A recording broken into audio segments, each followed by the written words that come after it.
The Radio Memories Network is brought to you in part by Liberated Syndication, podcast publishing made easy, libsyn.com. That's LIBSYN.com.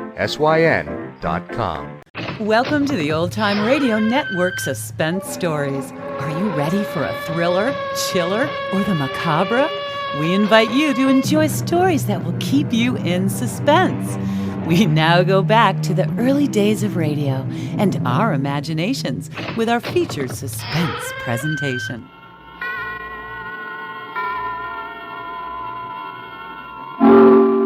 Suspense.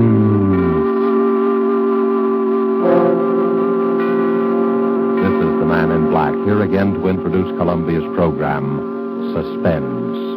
From Hollywood tonight, we bring you the noted British actor, Mr. Edmund Gwenn, a star of an unusual murder study by his distinguished compatriot, Miss Dorothy Sayers. The story called The Fountain Plays is tonight's tale of suspense. Currently appearing in the Metro-Goldwyn-Mayer Technicolor production, Lassie Come Home, following such successes as Foreign Correspondent and the stage plays The Wookiee and The Three Sisters, it is Mr. Gwenn's particular pleasure to embody on the stage and the screen the eternal middle-class Englishman, the common man of Britain, and proud of it. The character Mr. Gwenn portrays in our play tonight, Mr. Archibald Spiller, conservative John Bull that he may be, has lately had a bit of luck. Mr. Spiller lives on a little country estate with a cook and a manservant, and in the garden, yes, a fountain. Of all these little luxuries, it is the fountain which pleases him the most. An interesting sort of hobby for such a man. A fountain, perhaps more interesting than even Mr. Spiller himself realized at the beginning of that memorable evening. These events were really quite unusual, and with their publication, and with the performance of Mr. Edmund Gwenn as Archie Spiller, we again hope to keep you in suspense. The Fountain Plays.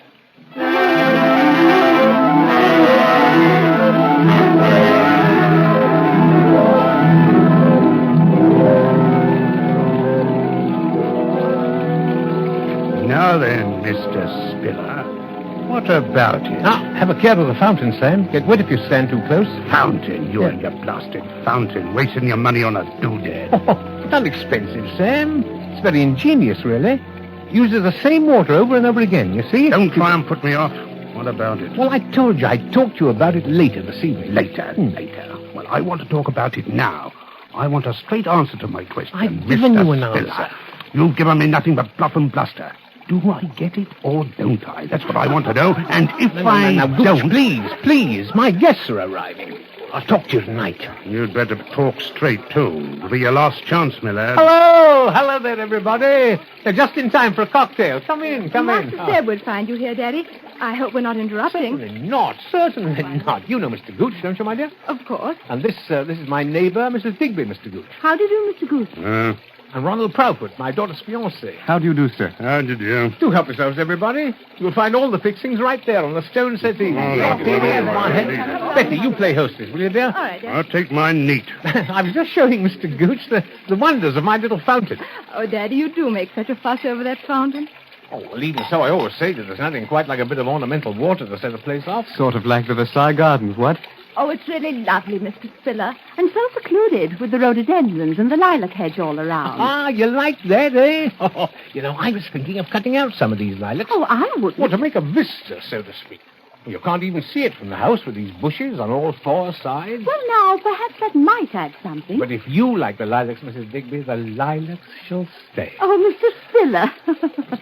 I'm no authority, I'm sure. Well, if you want an authority, I'd say it's a mess. Plaster, backstop, and all. A mess, see? A mess? Yes, a mess. Oh, maybe Mr. Gooch means the way the backstop arches up above the stray. It rather overshadows it, Oh, you know. have to have that, you know, my dear. Prevailing winds from the south. Blows the jet of water right out onto the grass. If it weren't for that backstop, I'd have a regular swamp over there. Wasteful, too. Well, I'm glad I know that. You always were a fool, Archie, squandering money on a fountain.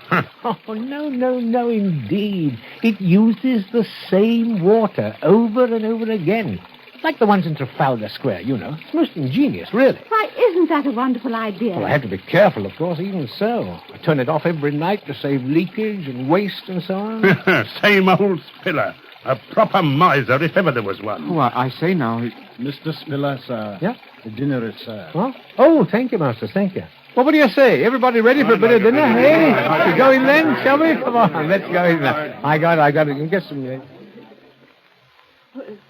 Why, Mr. Spiller, your modest little fountain. When you're past the bushes, why, all at once you can scarcely hear it at all. Yes, quite impossible to hear it from the house. Can't hear it at all.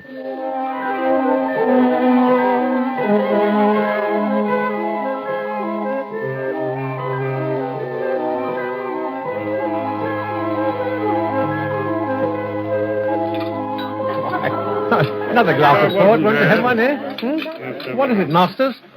Will that be all then, sir? Yes, thank you, Masters, yes. Excellent dinner. My compliments to the cook, please. Yes, sir. And coffee in the drawing room. Very good, sir. Well, shall we adjourn? Shall we what? Adjourn. Going to the drawing room, what?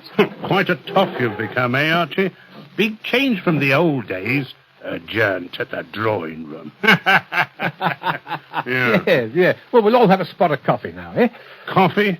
Is that the best you've got to offer? Oh, no, by no means. Have anything you like, old man. That's better. What would you think, Mr. Spiller, about a rubber or two of bridge? Oh, excellent suggestion. Splendid. Good thing I don't play, eh, Archie? I see I'm counted out before we start. Oh, Mr. Gooch, I'm so sorry. Do take my place. I'm really very tired. No, thanks. We didn't play bridge where I come from, and neither did Archie. Although I see he picked it up quick enough once he got... Well, it's never too late to learn, you know. I got better ways than that to spend my time when I visit an old pal. Where's that fella Masters? Was there something you wished, sir? Oh, take the whiskey and soda down by that fountain. Whiskey and moonlight and jolly old fountain. That's the proper way to spend an evening, eh, my lad? Quite, sir. Mind you bring the full decanter. One drink's only a starter for a chap like yours truly. Very good, sir. While I'm at it, better take a few of these here Coronas. Only the best for your old pals, eh, Archie? Yes. See you folks later. See you later on. Well, Mr. Digby, shall it be you and me against the youngsters? Daddy, Yes, sir? will you tell me why you put up with that man? Gooch? Oh, come, he's not a bad sort, really. Had a drop too much this evening, perhaps. But... He always has a drop too much. And he is a bad sort. He's a rude, unpleasant, terrible man. Well, old friend, you know, not much a chap can do. Oh, Daddy, you're so soft-hearted. But if you can't do anything, I can. Now, please, dear, please, he'll be gone in a day or two. High time. What does he mean talking to you that way in your own home? Shall we cut for deals? Yes. Shall I, Well, I don't care. You shan't put me off. This is the last time that man is going to come into this house.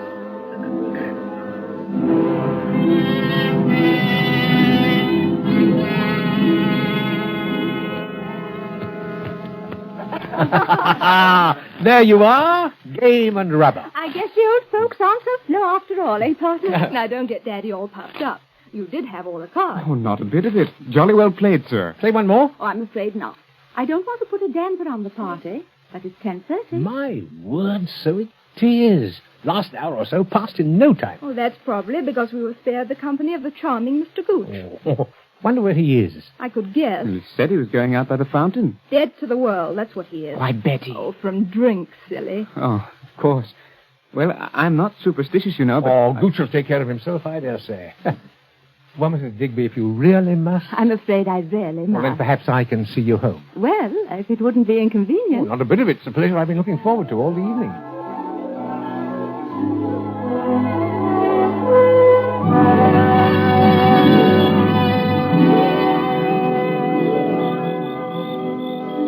Well, here we are. Yes. It's been such a lovely evening, Mr. Spiller. Yeah, you know, I've been thinking... I'm awfully lucky to have found a neighbor like you. At my time of life, I mean. Maybe it's not luck at all. It's fate, you mean? Eh, Mrs. Digby? Or may I call you Rosalind? Oh, of course. And you call me Archibald, eh? Silly name, but it's the only one I've got there. All right. You know, it was true what I said tonight, that the place will be needing a new hostess soon. With Betty getting married, you mean? You must be very happy for her. Oh, I am. But what I mean that, well, we're both alone in the world now, and Yes? Rosalind, There's something I want to talk to you about soon. I can't just now. There are arrangements I have to make, but I do want to talk to you very seriously. Well, I'll always be here, you know. But it's late now. Yes, it is. Well, good night, Rosalind. It has been a lovely evening. Good night, Archibald.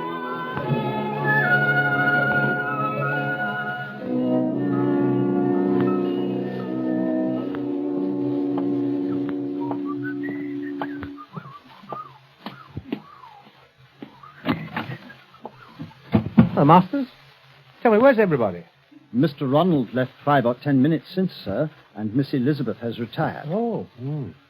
Well, has Mr. Gooch come in yet? I couldn't say, sir. Shall I go to see? No. Never mind. You can cut along to bed now. I'll lock up. Very good, sir.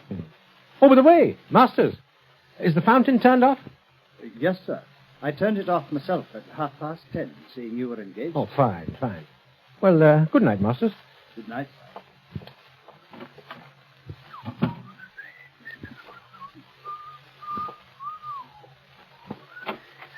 Oh, hello there. Just coming out to look for you, Gooch. Hello. You have a nice evening? A nice evening. Not as nice an evening as you had with the obliging little widow, eh? No, that's enough of that now, Sam. Oh, it is it? That's enough, is it? It's a good one. Do you think I am, talking to me like that? One of your ruddy servants? Well, I'm not. I'm the boss here. Get that into your head. I'm the boss, and you know it. All right. But buzz off to bed now, good fellow. It's getting late. I'm tired. Oh, no, you don't. Think I'm drunk, don't you? Well, I'm not drunk enough so I don't remember the little business I've got with you. Well, can't we talk about it in the morning? No. We'll talk about it right now. I'm short of cash. It's high time you kicked in with some more. Now, look here, Sam. I pay you your allowance as we agreed, and you stay here whenever you like, but that's all. Oh, it is it? Yes. Getting pretty high and mighty, aren't you, number 4132? Sam, quiet. For heaven's sake. You're in a fine spot to tell me what you're going to do, aren't you? Quiet, the servants, my dear. Quiet, Betty, my dear, or Ronald Flatfoot, or whatever his name is. Sam, you're drunk. Sure I'm drunk. I'm not an escaped jailbird, am I? I'm not liable to be all back to work out 10 years odd labor for forgery, am I? Sam, listen, I'll give you a little extra. Just this once. When I think a man like me, that was only in for a short stretch anyway, worked it out all good and proper, dependent on the charity, mind you, of a pal what's rolling in wealth. I'm not rolling in wealth, and you know it. But if you'll promise me, faithfully, that this is the last time... Sure, I'll promise. For an old pal, I'll promise anything. You just give me 5,000 down. 5,000? That's right. You've got a great opportunity. All I need is a little ready cash. Now, don't be an idiot, Sam. What do you think I'm going to lay hands on that much? Just like that. I'll give you a check for 500. Oh, trying to renege on your old pal, eh? I said 5,000 and 5,000 it is, or you'll find yourself back on the rock pile, see? I tell you, I haven't got it. Haven't got it. You've got enough to go buying fancy fountains, playing around with the widow next door. Now, you leave Mrs. Digby out of this. I'll leave her out of it, all right. I'll leave the old pastry to you. What?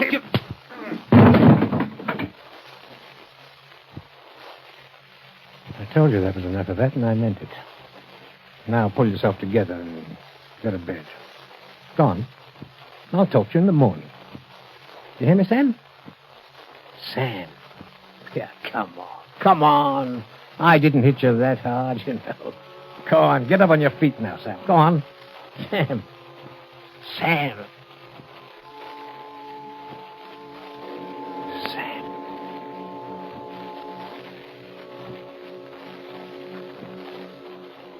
Keep his head on the corner of the table. Phew. No blood. No, there it is, just over the temple. Soft.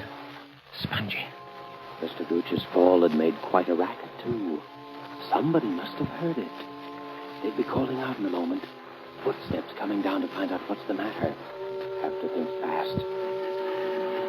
What was that? Oh, just the old clock. Nobody on this side of the house, anyway. Nobody could have heard. Steady now and face the facts. He's dead. Murdered.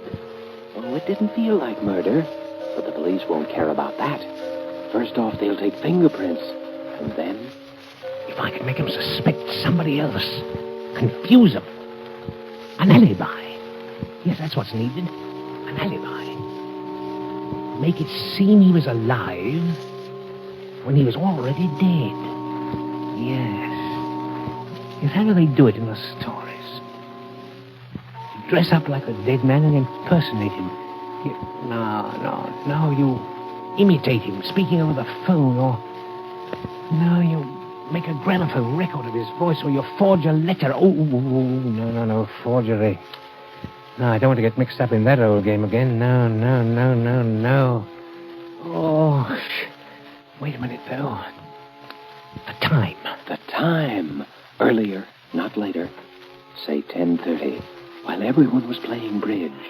If he could have died sometime before that. But how to prove it? What happened at 10:30? 10:30. Think. The fountain. Yes, the fountain. Mr. Spiller went out to the French windows to the garden, then turned on the fountain, then down the garden path. Stopped and called a name. A name. Sam! Gooch! Doing very well, Mr. Spiller was. Careful with the flashlight. They can't hear the fountain from the house, but they can see that. There's the whiskey, still half full. Pour most of it out, so that it will look as though we had even more to drink.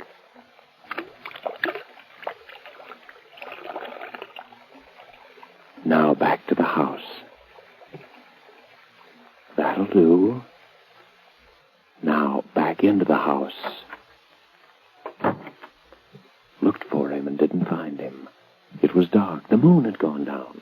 But from now on, quiet. Quiet as he is lying over there. Wheelchair. The whole closet. The wheelchair used to be Mrs. Spiller's. Remember how she... No, not time to think of that now. Just lift him into it. Who'd have ever thought old Sam was so heavy? Now out the other door, but quietly this time. Down the back path. Carefully.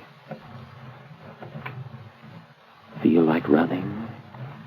Feel as though every window in the house were thronged with white, staring faces, watching. The manufacture of an alibi. Here we are. Now to lift him up again.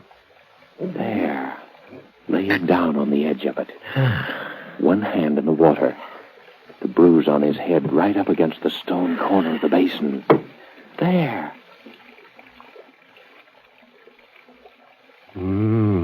What's that?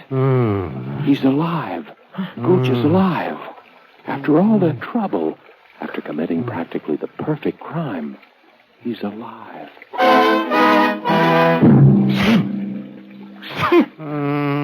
What? Bring him to life again? More blackmail for the rest of your life? What about Mrs. Digby? Rosalind? What about Betty? She at least deserves something better. Murder? All right, murder. He's dead already as far as the rest of the world is concerned. Now. Okay. Now or never. His face is right by the water's edge. Push him under. Now. Now. Well.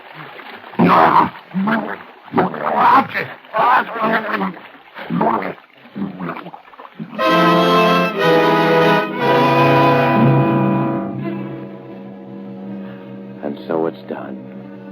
Remorse? Why remorse? Does the mouse feel remorse that the cat is killed? Does the prisoner feel remorse when he leaves his prison? No. No, it's done, and well done. Nothing left but the finishing touches now. Take back the wheelchair. Let the fountain run another hour, and then to bed. And when the police come in the morning, the perfect crime. Remorse? Nonsense. Congratulations would be more like it. Yes, congratulations, Mr. Spiller.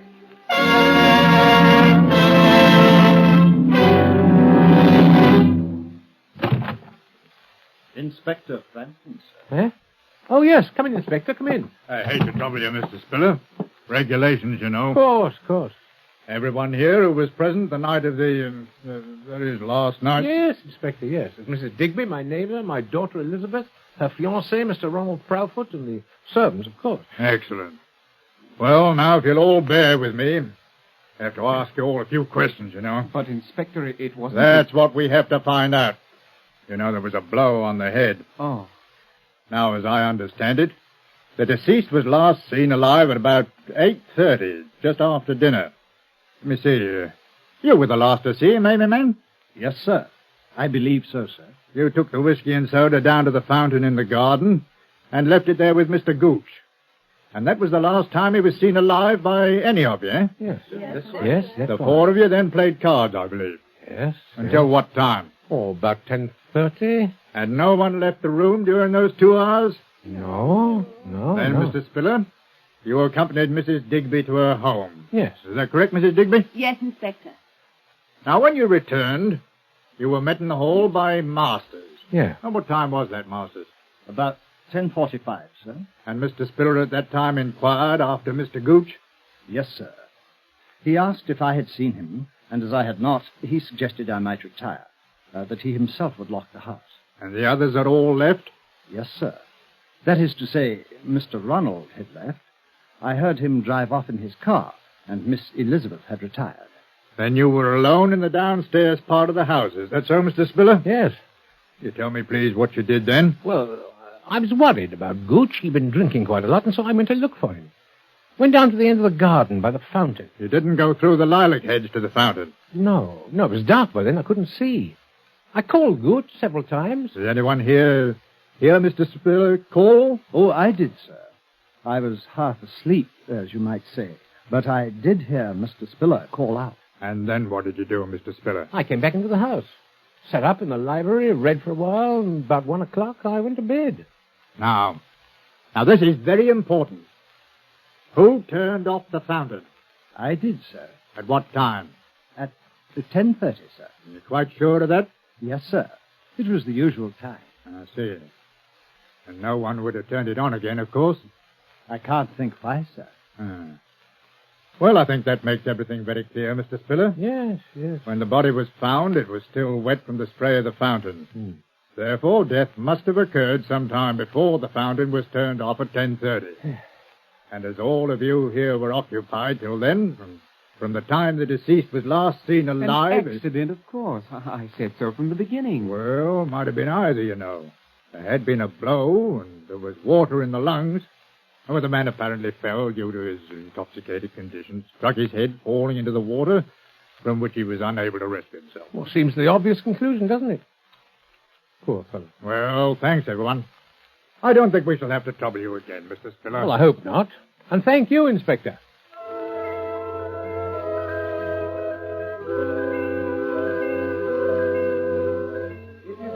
Of the coroner, Township of Alton, County of Hampshire, that in the case of the deceased Samuel Gooch, death was due solely to accidental causes.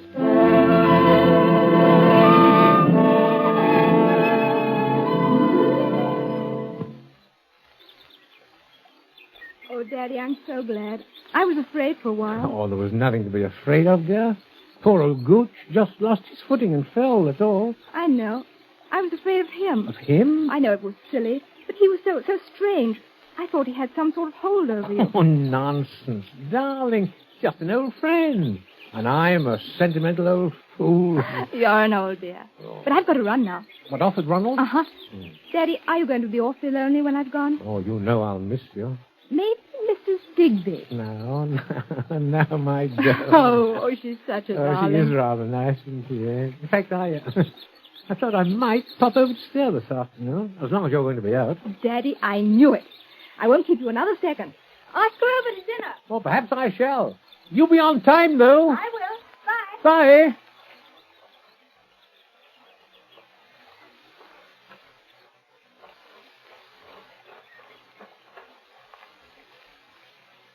Beg pardon, sir. Huh? Oh, Masters, yes? If it's convenient to you, sir, I should like to have my bedroom changed. I should like to sleep indoors. in the main house. Oh? Why is that, Masters? I'm a very light sleeper, sir, and noises keep me awake. Noises? The weather vane, sir, above the garage. When the wind changes, it creaks. Oh, well, a little oil perhaps will soon. I hardly think that would do, sir. Because when the wind changes, there are other noises. They can be most disturbing, sir. What? Other noises? The fountain, sir. Fountain? Yes, sir. Ordinarily, I'm quite unable to hear it, any more than you can in the main house, sir. But when the wind is from the west, the plaster backstop acts quite like a sounding board in the direction of my room, sir. In fact, I can hear not only the fountain itself, but I can hear even the faintest noises in the grove around it quite clearly. I see.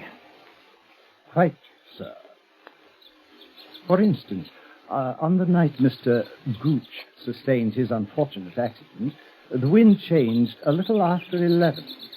The weather vane awakened me, and then I heard the fountain. I seem to hear other noises, too, if I may say so, sir. You heard? Yes, sir. I might add that after hearing the police inspector's observations, I took the precaution of pressing your dinner jacket. The sleeve seemed quite wet, sir. Yes. I think, sir, all things taken into consideration, you might find it worth your while to retain me permanently in your service at, shall we say, double my present wage for now. Huh?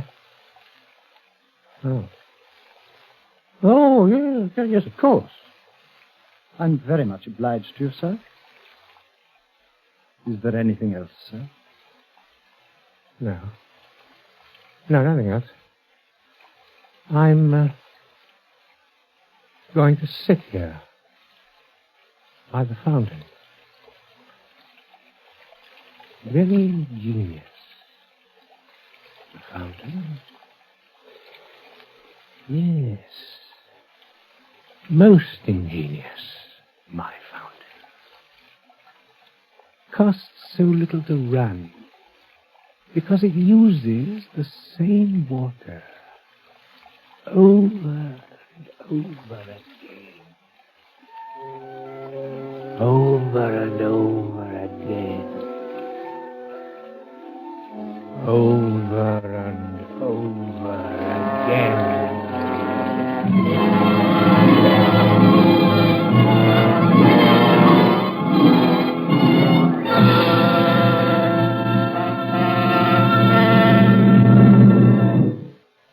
And so closes The Fountain Plays, starring Edmund Gwenn, and the Dorothy Sayers story, which was tonight's tale of Suspense. The producer of these broadcasts is William Spear, who, with Ted Bliss, director, Bernard Herrmann and Lucien Marowik, conductor and composer, and Robert L. Richards, the radio author, collaborated on tonight's Suspense. Now CBS is pleased to announce that starting next week at the same time, Mr. Robert Young will begin a brand new series entitled Passport for Adams.